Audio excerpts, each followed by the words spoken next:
Olá, meus queridos amigos. Espero que vocês estejam sentados bem confortáveis, com uma xícara quentinha de chá ou café ao lado. É uma daquelas noites tranquilas de dezembro, não é? Daquelas em que o mundo lá fora parece tão distante, e as memórias se aproximam um pouquinho mais.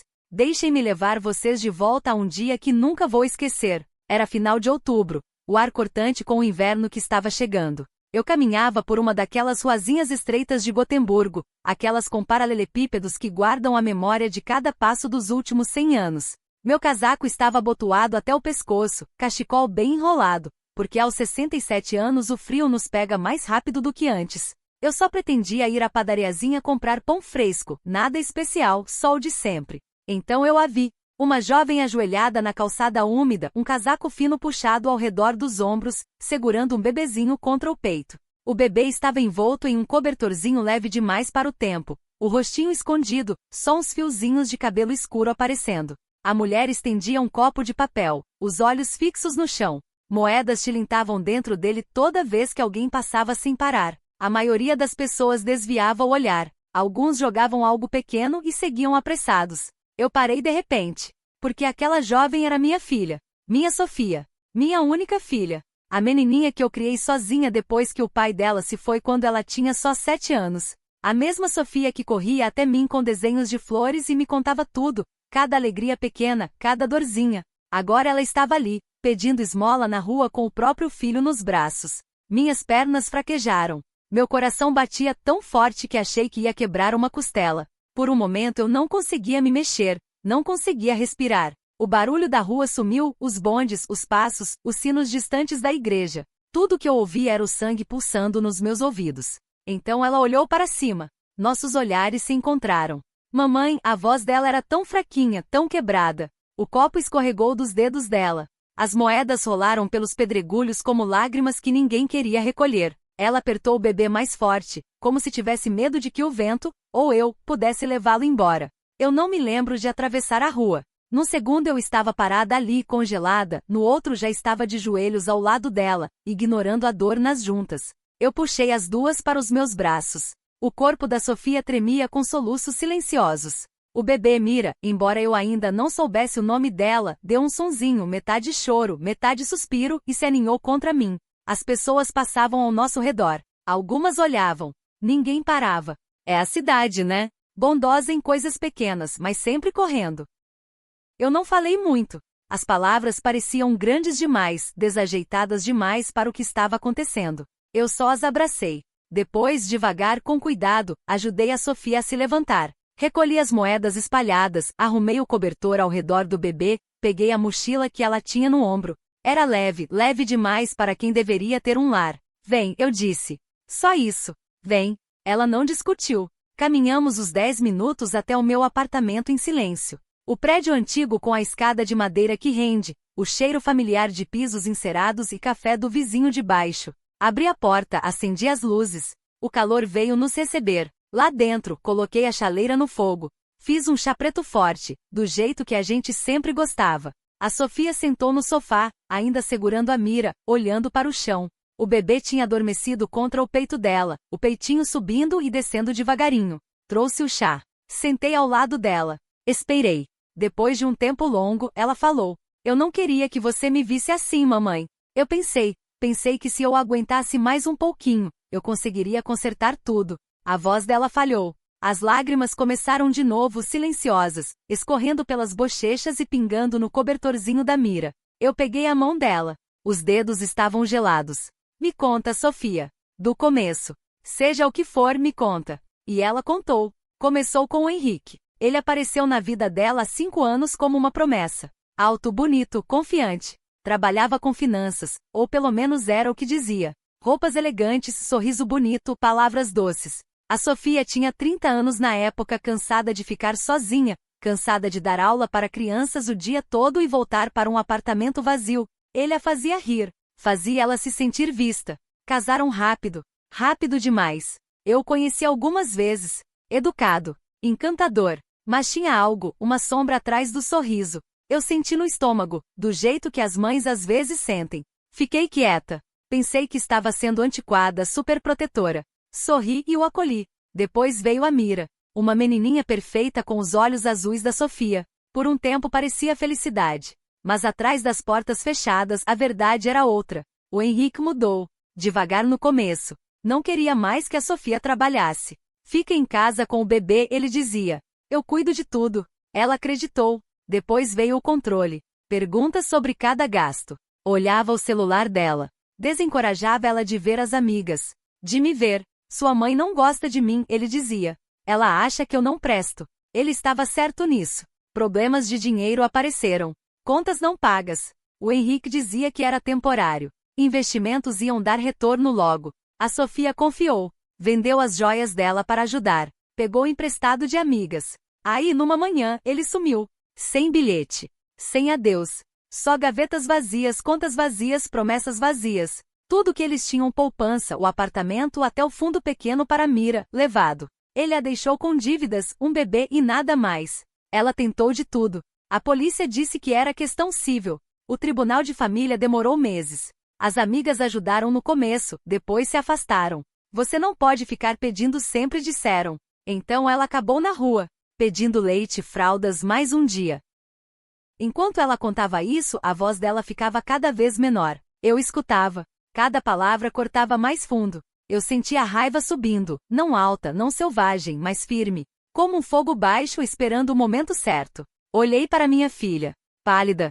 Cansada. Destroçada. Depois para a pequena Mira dormindo tranquila, confiando no mundo mesmo depois de ele já ter traído ela. Algo dentro de mim mudou. Me inclinei para a frente. Afastei o cabelo do rosto dela. Escuta aqui, meu amorzinho. Vocês estão em casa agora. Você e a Mira estão seguras.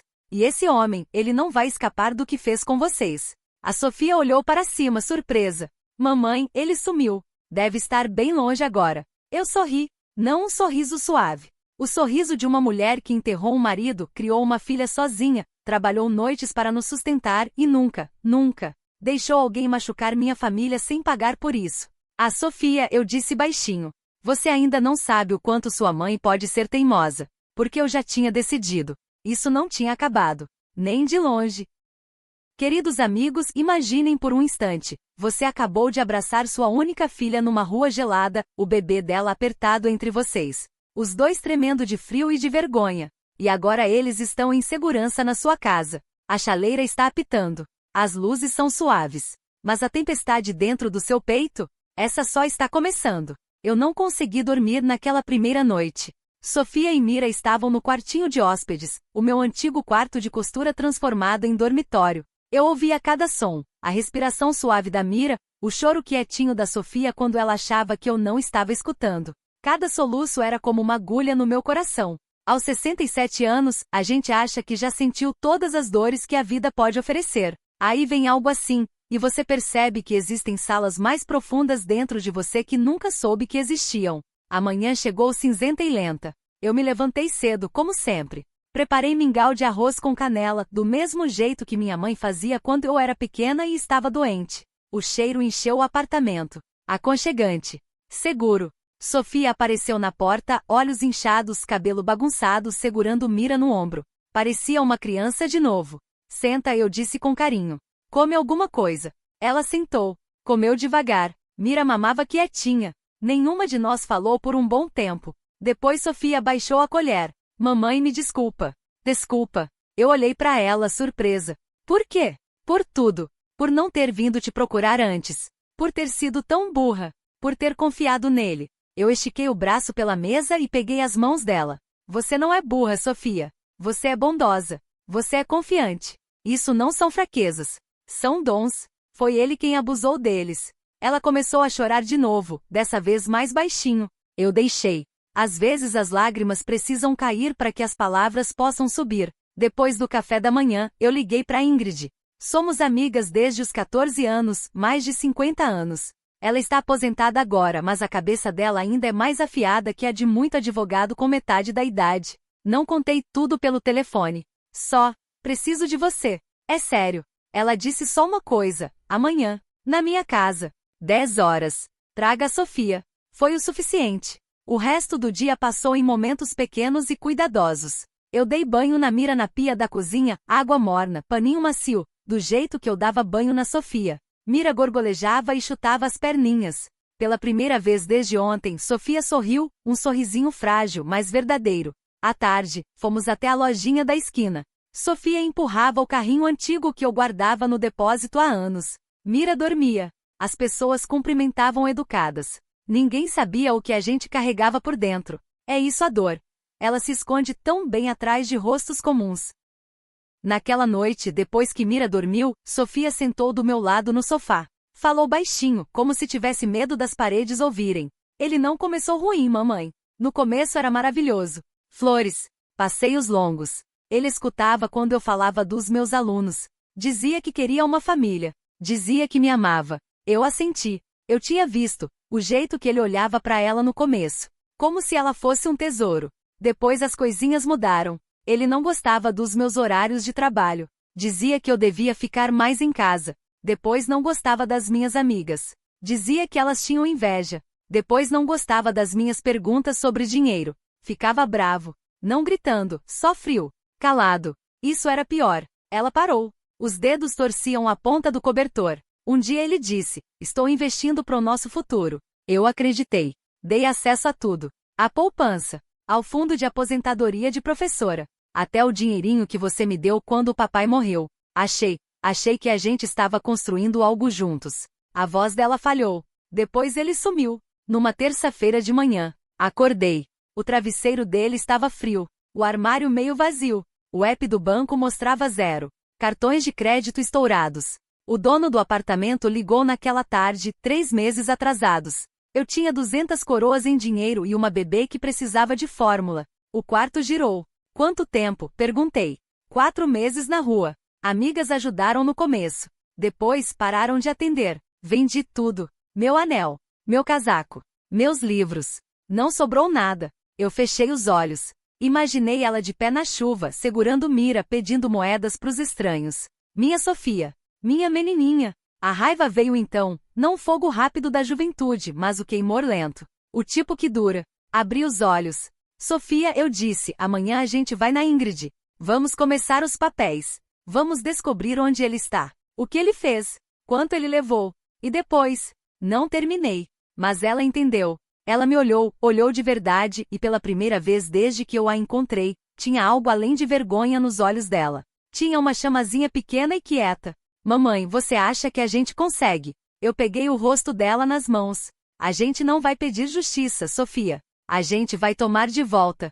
Ela sentiu devagar. Naquela noite eu fiquei acordada de novo. Mas dessa vez os pensamentos eram diferentes. Não eram de desamparo. Não eram de quebrantamento. Eram planejados. Na manhã seguinte nos vestimos com cuidado. Sofia usou meu casaco de lã antigo, o que comprei quando comecei a dar aulas noturnas depois que seu pai morreu. Ficou perfeito nela. Mira usou o gorro de tricô que eu fiz anos atrás para um netinho que achei que nunca viria. Pegamos o bonde até a casa da Ingrid. Prédio antigo. Cheiro de café e papel. Ingrid abriu a porta ela mesma. Me abraçou forte. Depois abraçou a Sofia ainda mais forte. Entrem, meninas. Vamos conversar. Sentamos. Sofia contou a história de novo, dessa vez com datas, nomes, valores. Ingrid escutava, anotava, fazia perguntas afiadas. Depois recostou na cadeira. Não é simples, ela disse. Leis de propriedade conjugal são complicadas. Mas fraude, uso indevido de identidade, se ele mexeu nas contas da mãe dela sem permissão, isso muda tudo.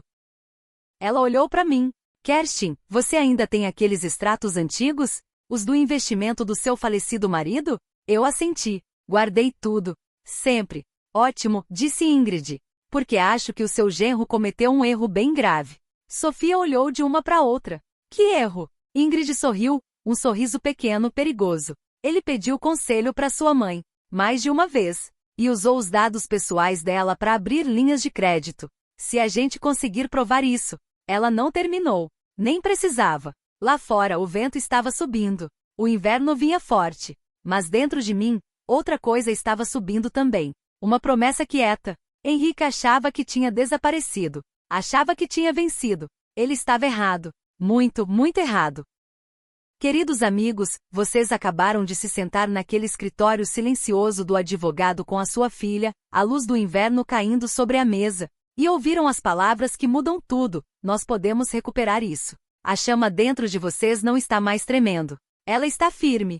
Está pronta. E a partir daquele momento, tudo começa a se mover. Os meses que se seguiram foram lentos, mas foram nossos. Ingrid reuniu cada pedacinho de papel, cada e-mail esquecido, cada transferência bancária que Henrique achava que tinha enterrado. Sofia foi ficando mais forte a cada dia que passava. Ela começou a dar aulas particulares novamente, pequenos grupos de crianças depois da escola. O dinheiro não era muito, mas era honesto, era dela. Mira começou a engatinhar pelo tapete da sala, perseguindo raios de sol, rindo alto quando caía no meu colo. O apartamento, antes tão quieto, se encheu com os sons suaves da vida voltando. Eu trabalhei em silêncio nos bastidores. Extratos antigos. Registros telefônicos. Uma mensagem descuidada que Henrique enviou anos atrás perguntando sobre os investimentos do meu falecido marido. Pedaço por pedaço, a verdade foi se juntando. Numa noite fria de março, Ingrid ligou. Nós o localizarmos, ela disse. Estocolmo.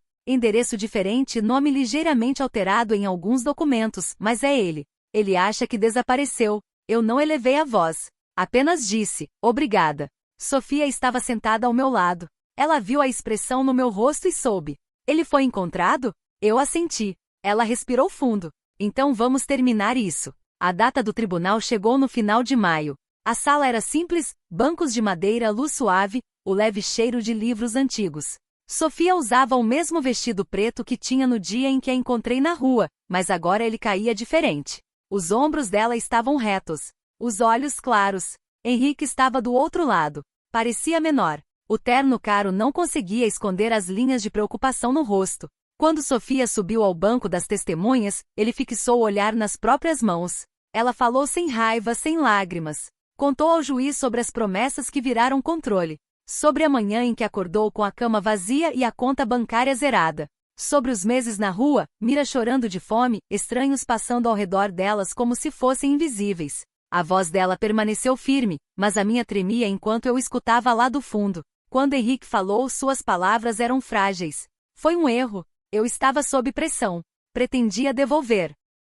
O juiz escutou. Fez perguntas. As respostas de Henrique foram ficando mais curtas, mais fracas. Ingrid apresentou as provas. As transferências não autorizadas. As assinaturas falsificadas. As linhas de crédito abertas usando meus dados pessoais, dados que ele tinha perguntado tão casualmente anos antes. A sala ficou em silêncio quando o juiz leu a sentença. Restituição total. Mais juros. Acusações criminais por fraude. Bens congelados. O rosto de Henrique perdeu toda a cor. Por um breve momento ele olhou para Sofia. Ela sustentou o olhar dele, calma, inabalável, encerrada. Ele foi escoltado para fora em silêncio. Lá fora o sol estava quente. A primavera finalmente havia chegado. Flores brotavam pelas rachaduras na calçada. Sofia e eu caminhamos devagar ao longo do porto. A água brilhava.